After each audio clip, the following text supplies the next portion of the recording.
Welcome to the BetaLife Show. This is a place where you can get health information that will help you live a better life.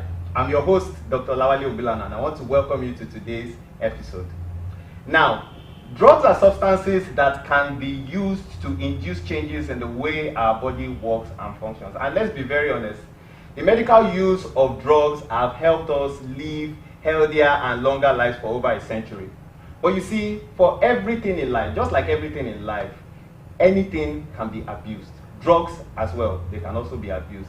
On several occasions, I've seen, patients, both old and young, rushed into the ward, they were rushed in on account of drug overdose, and for some of them, they were quite unlucky and they paid the ultimate price. Now, drug abuse itself is a global issue.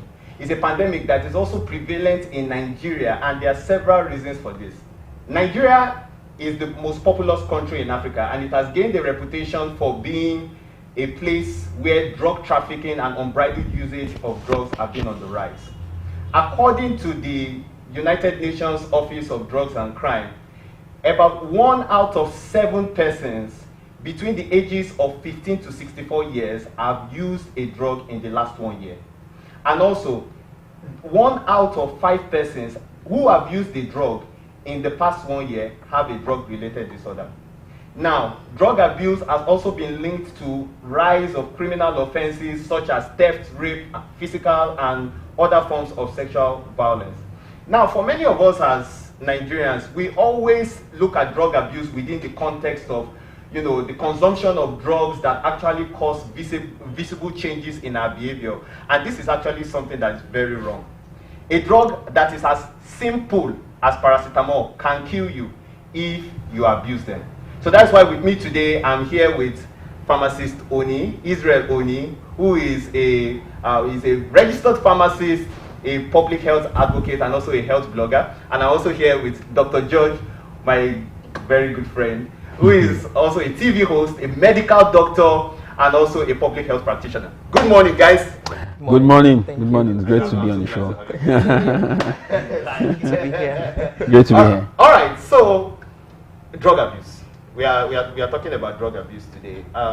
Dr. George, it's something that I believe your practice you must have seen, over time. Yeah. In your own, how you describe drug abuse in our society? Okay. Thank you. Drug abuse, if I were to describe it very aptly, is, in simple terms, using a drug in a way or in a manner that has not been prescribed by your health practitioner.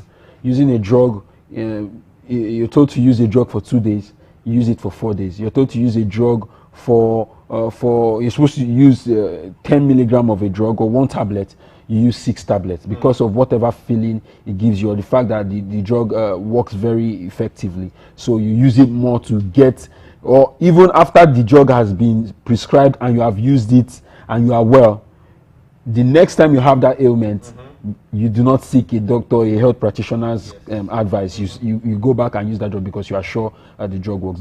That's basically what drug abuse is. And it doesn't just involve the hard drugs, as a lot of people think. It also, as you said, involves the common drugs. Yeah. Now, there's this thing from Israel.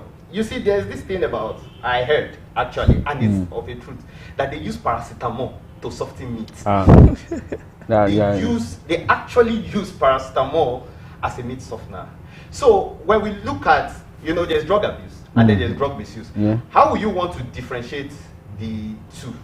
Okay, so basically, thank you for that question. So basically, I think drug abuse and drug misuse has been words that have been used interchangeably, but the main difference between the two is just the intent or the intention of the user. What is this person trying to achieve with the use of this drug? So that's like what would differentiate between abuse and misuse. So for example, if someone is using a particular drug just for that euphoric feeling they need to get from a particular drug, we can term that as being a form of abuse because that drug has not been designed for that purpose. So if a drug, on the other hand, misuse will now be said to be if a drug has been designed for a purpose, you're using it for that purpose, but because you feel the strength or the milligram your doctor has probably prescribed for is not doing so much, you tend to now add more on your own. Now you're misusing the drug. Yes. You are using it for the purpose it has been designed for, but you are using it in a wrong way. So if you use a wrong dose, you don't use it at the right time, or you are using more than expected, you are misusing the drug. So that's just the basic difference between abuse and misuse. The intention of the user. Although there is, it seems both of them, because there are some drugs that give you that feeling. But it is how will you classify someone using paracetamol as a supplement? See, you know, maybe we know lie. As drug miracle. Let's not lie. We've gone to bukas, we've gone to restaurants, you know, some of these local restaurants that are around, and it's something that was actually discovered that paracetamol happens to be a very good meat softener. So what will we say about it? How will we classify? Is it an abuse or a misuse? I don't know. Abusively misused. Exactly. Because paracetamol is not designed for that. You know, the interesting part is that a lot of people we don't even know because when heat is also like a catalyst. It changes the reaction. It can alter a lot of things. Yes. What exactly paracetamol becomes when you even subject it to high temperature. So people we are just eating things and taking things. You probably just realize that some people will say that they've not had headache in years. You will know that is that is the meat that they've been eating. It's making a headache free.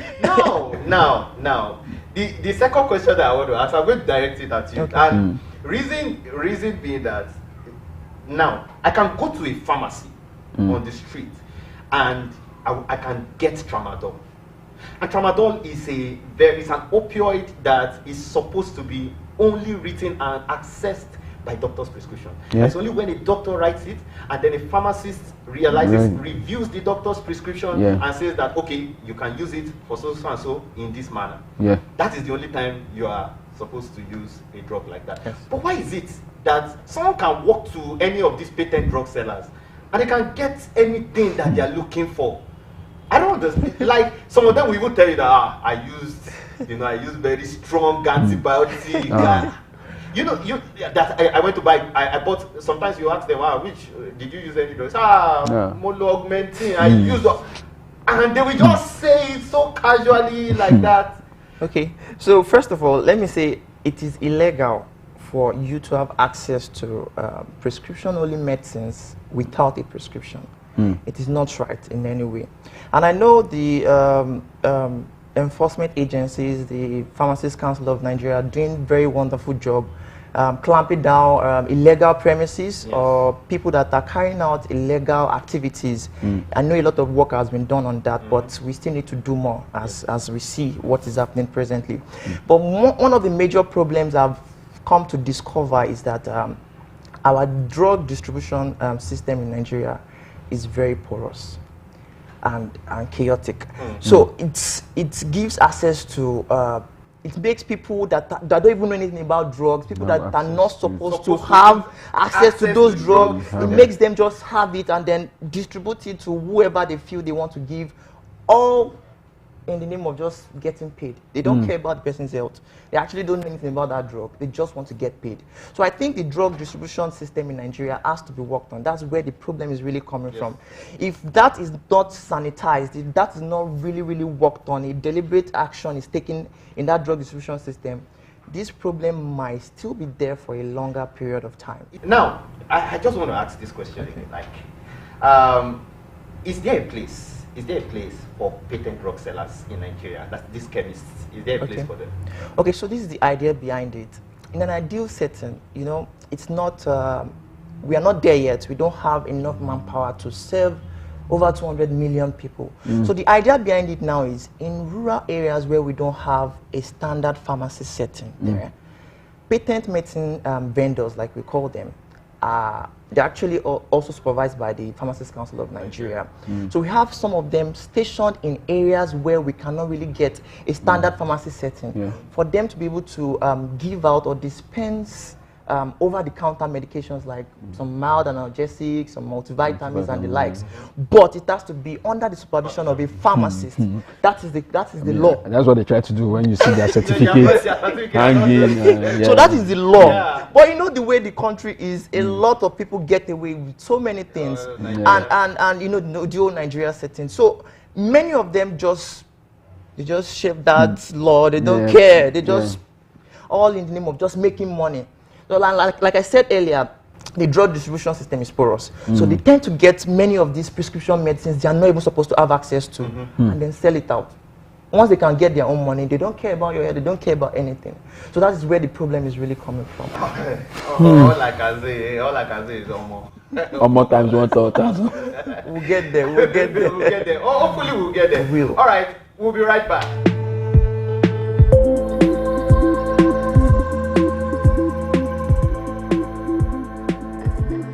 Welcome back to the BetaLife show. We are still talking about drug abuse, and this program is still proudly brought to you by Better Care Limited. So I'm on stage here with pharmacist Israel Oni and Dr. George, and we'll be talking about drug abuse. So now, Dr. George, the next question that I want to ask is the effects.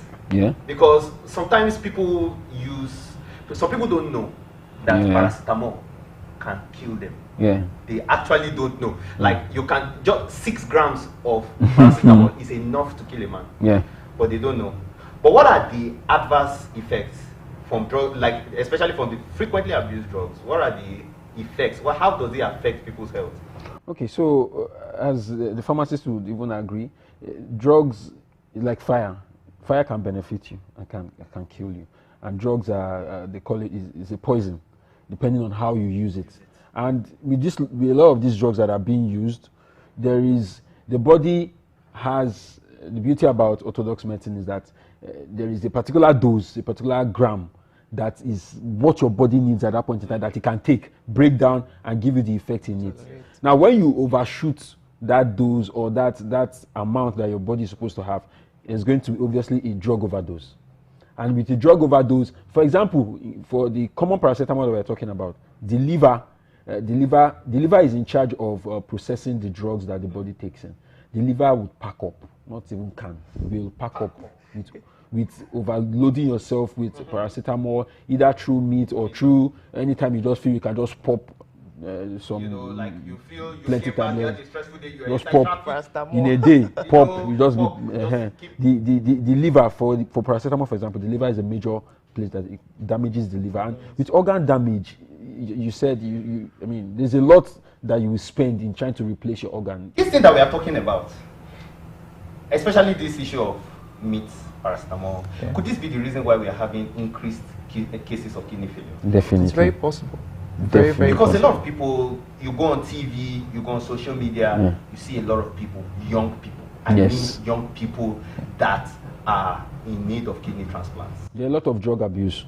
I mean, and I wish a lot of people would be more conscious, or like consult a doctor, consult a pharmacist before ever they use a drug, because and then there is before I forget herbal concussions. I mean, I was going there. Let's talk about it now, because some people don't actually know that alcohol is mixed with herbal concussions. Yes. They do not know that orthodox medicines are mixed into like steroids. Some of those very powerful.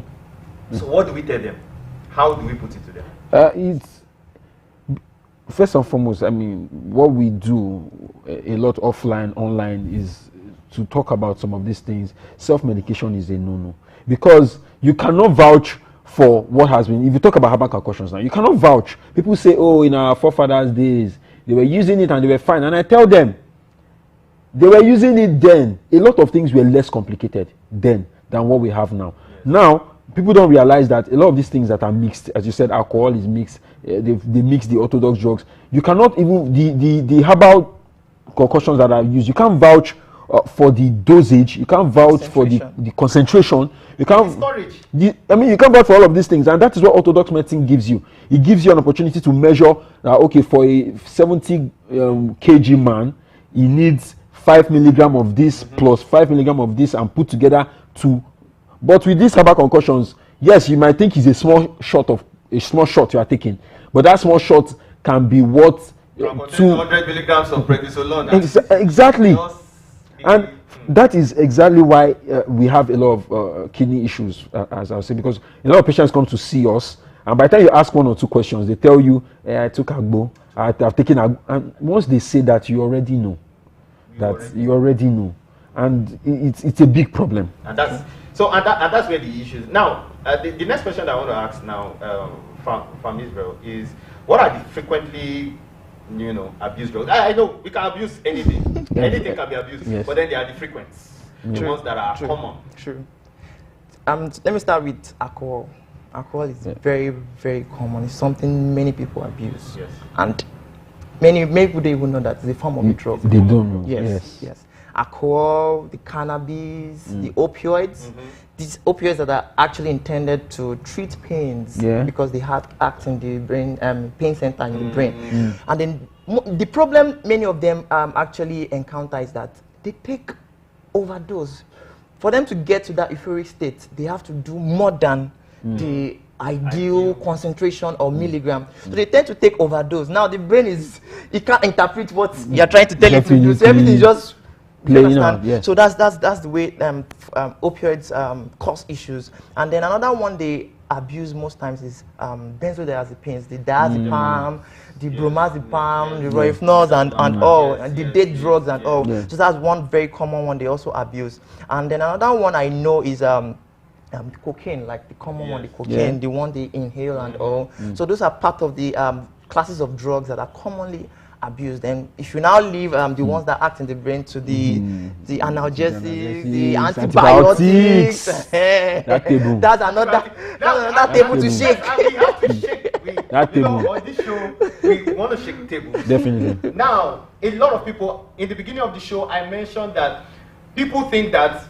because there is no overt or visible, changes to your behavior, you are not abusing a drug. But then you are finished using ciproflox. You are last week you used ciproflox. This week you have used amoxicillin. Next week you have taken flagyl.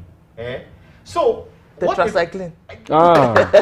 And what people do not also know is, they say they don't abuse drug, but you see someone taking a particular drug, same dose over a long period. So somebody will say, I'm not abusing drug, I take what, but when you ask them, you say that for over 2-3 years they've been taking that back to back.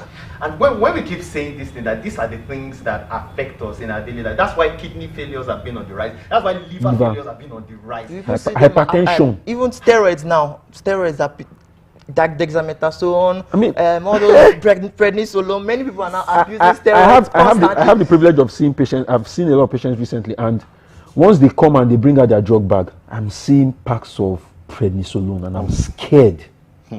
Prednisolone, steroid. I'm scared. And they will tell you that they've been taking it for months. Like they've been taking it. And the interesting part is that there is also that concept. All these organic creams, they add steroid into them. So you are taking the tablet. So they are taking the one on your many people don't understand that the skin is actually the largest organ of the body. And whatever you put on your skin is directly absorbed into your bloodstream. So there is always that strange thing that what many people don't get to understand is that at any point in time, you can actually be abusing a drug. Yes, most likely. And this is, for me, it's just shocking. Like each time we talk about drug abuse, people say, no, I don't abuse a drug. Whereas when they get home, just go to their normal, you will see them with one particular drug or the other. So now the final question that we want to talk about is how can we, Nigeria is Nigeria. May we no lie. Nigeria is Nigeria. But how do we promote a drug-free or promote a more drug-free society? And that's for the both of us, like the both of you. I would like you to share your thoughts on this. Okay, so for me, first thing I would like us to do as a country, the open drug market has to be discouraged. And then the drug distribution system has to be sanitized so that people who have access to drugs to give the patients or whoever needs the drug are the people who are licensed to. Do you understand? Yes. And then policies have to be made, like, and implemented, not just making the policies, they have to be implemented. Everybody must follow those laws, from prescribing to dispensing. Professionals are the ones that are supposed to have access to those drugs, because they know the impact, they know the side effects and all other things the patient needs to know. So once that is done, one of our problems is solved. So we are sure that whoever is handling drug is the person that's supposed to handle the drugs. And then another thing we also need to do is awareness, create awareness. Let people know that what you are doing, by the time you will start reaping the fruits.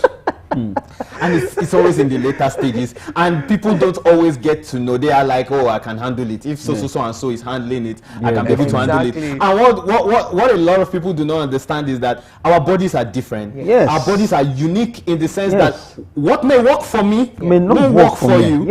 And what is working for you may not work for every one of us in this place. So, but people tend to gauge their experiences on the one of, like, because somebody used Agbo and he didn't die, so therefore me, I must abuse and take it and then that. So, Dr. George, your own thoughts. Another thing I will add to what Pharmacist Israel has said is, yes, our country is, when it comes to rules, policies, Nigeria has. We have a knack. Bringing policies is our thing. Implementation is the problem. Yes. So it will be the regulatory bodies sitting up and doing what they need to do. But more importantly for me is, even apart from awareness, which is important, which is what we do on a regular, is a sense of self-responsibility for every Nigerian.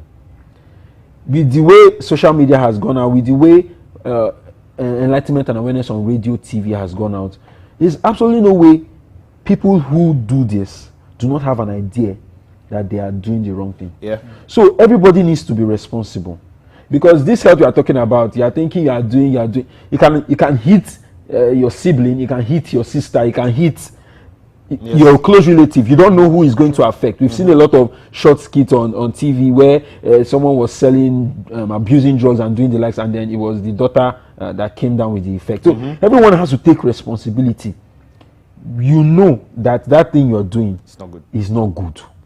So even without someone telling you, just stop. I'm telling because at the end, I'm breakfast. It will go around. It will go around. So let's just go on a little break. We'll be right back.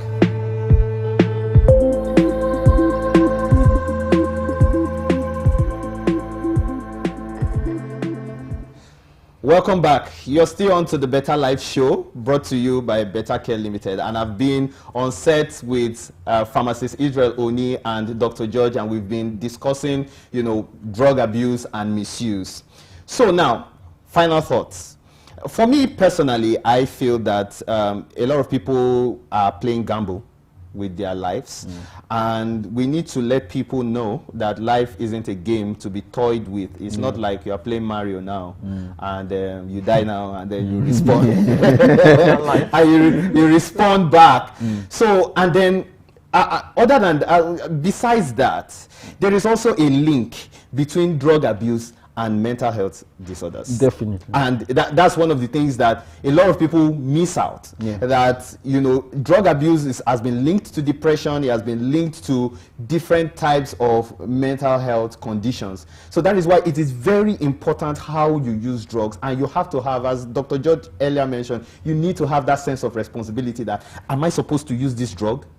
Is this drug supposed to be for me? And how long am I supposed to use it? So I will start with you, Pharmacist Israel. Like, your final thoughts on the whole topic of drug abuse in a minute or two. Just share your thoughts, then Dr. George will also add yours. All right. So what I just think I need to let people know is that every drug is a potential poison. The difference between a poison and a drug is the dose. So at any point you take beyond the tolerable dose, the dose your body can tolerate, it ceases from being a drug. It turns to poison. And you know what poison causes? It will kill you. Yes. If care is not taken, it will kill you, most likely kill you. So we have to be, like you said earlier, we have to be responsible. We have to be intentional about not abusing or misusing drugs at any point in time. And then for people who are already victims, I think we should, as a country, we should try and refurbish our rehabilitation centers, yeah, so that we can help them come out of what they are already. Do you understand? Yes. I think that's what I just thank need you to very let much. people know. Yeah, thank you very much. Dr. George.